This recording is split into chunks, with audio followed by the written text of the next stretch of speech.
Rolly Romero honestly has a bigger chance than many of you guys think, and I'll tell you guys why. Ryan's a great talent, and I feel like he's one of my favorite fighters to watch. I think he's a very entertaining character outside of the ring. I think he's a good guy outside of the ring. I've met Ryan, and yeah, like I said, he's a good dude outside of the ring. He's a very, charitable person. He'll talk to anybody. You know, he's very nice to the youth and everything like that.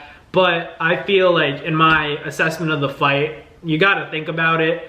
Rolly Romero, I'm not saying he's the best fighter in the world. I'm not saying that by any means. I'm not saying he's the best boxer in the world. But there's one thing that's for sure. Rolly Romero has physical strength. He has physical power, and more importantly, he has punching power as well. So I feel like that, and a culmination of the fact that Rolly's an awkward fighter. His feet aren't the best. He sometimes, crosses his feet and gets them tangled up. It gets him to, rush in like he did against Tank and ultimately get caught with something, which is a big reason why we're all picking Ryan to beat Rolly, right? But I feel like as I look at it longer and longer, there's a chance that we might be underestimating Rolly at least a little bit, because Rolly Romero, he's unpredictable, like I said. And I feel like Ryan Garcia, the most difficulty he's ever had in a fight besides the Tank fight, which I don't really count because Ryan was dehydrated. He had already fought at 140, then came back down to 36 after saying he couldn't make lightweight anymore. And,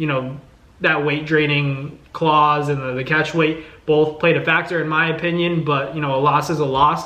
So still respected Tank to an extent. But I feel like Ryan's most difficult opponent was also Oscar Duarte, because despite being able to stop him ultimately, Duarte was, so physically strong. I hear a lot of things about Oscar Duarte and how he's the hardest hitting fighter they've ever faced. Ryan even said, he thought that Duarte was on PEDs because of how hard he hit. And the same thing with Rolly Romero. I looked at it, Tank told me Rolly hit harder than Ryan Garcia. So taking that into account, you got to look at it, this matchup where Rolly's moving up in weight and so is Ryan. They're both going to be really physically strong. A big reason why Rolly struggled against Tank, and he had success against Tank, was because he wasn't able to take that shot. If you look at it, he got caught clean by Tank, but it wasn't a very malicious shot. It wasn't like Tank's uppercut against Leo Santa Cruz where he dipped to the side and threw that uppercut and then, Santa Cruz went to sleep. Rolly's was like he ran into it and Tank timed it with that overhand. But the thing is that Rolly is still a dangerous fighter, no matter what, because he had success in that fight with Tank because he was very careful. He already knows Ryan's going to try to land that left hook. Like Devin Haney wasn't able to do that because he ultimately stepped to Ryan. I don't believe that Devin doesn't have the ability to block the left hook. I think he does, but the thing is he stepped to Ryan. You got to really stay on the outside. Not that he didn't in moments, and Ryan was still able to land that left hook while Devin was on the outside. But Devin, being good with the hand speed, the foot speed, those two things weren't there in the first fight, and they'd have to be there in a rematch. So for Rolly, he's going to have to be very cautious, the same way he was against Tank.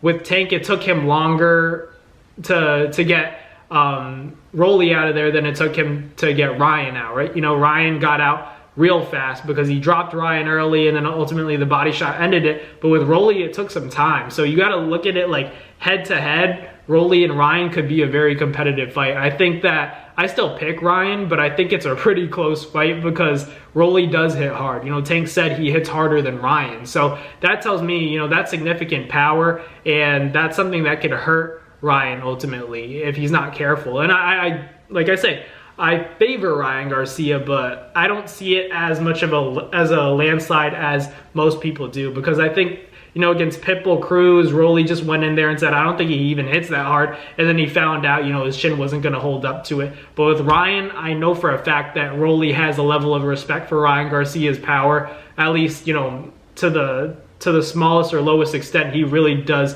respect Ryan Garcia's power because he's seen it. He's been in the ring with him. He knows that Ryan Garcia is talented. He's even given him his flowers. So I don't think that Rolly's just going to rush in there and, try to exchange with Ryan like he's saying he's going to do. I think he's going to be very strategic and maybe try to outbox him. That's my opinion. I think that's the game plan that Rolly Romero needs, is to try to outbox Ryan Garcia, because ultimately if they get into a firefight, I think Rolly's chin isn't going to hold up as well as Ryan's will. I think Ryan could get knocked out, but I think Rolly's chin is weaker. So I think Rolly's gonna have to be smart, box Ryan to the best of his ability. Maybe, land that shot, go for that shot if it presents itself, but don't overcommit to something that will put you in line for a counter shot. So we'll see what happens. I think Rolly has a decent chance, but let me know down below. I still rocking with Ryan by stoppage, but thank you guys for watching.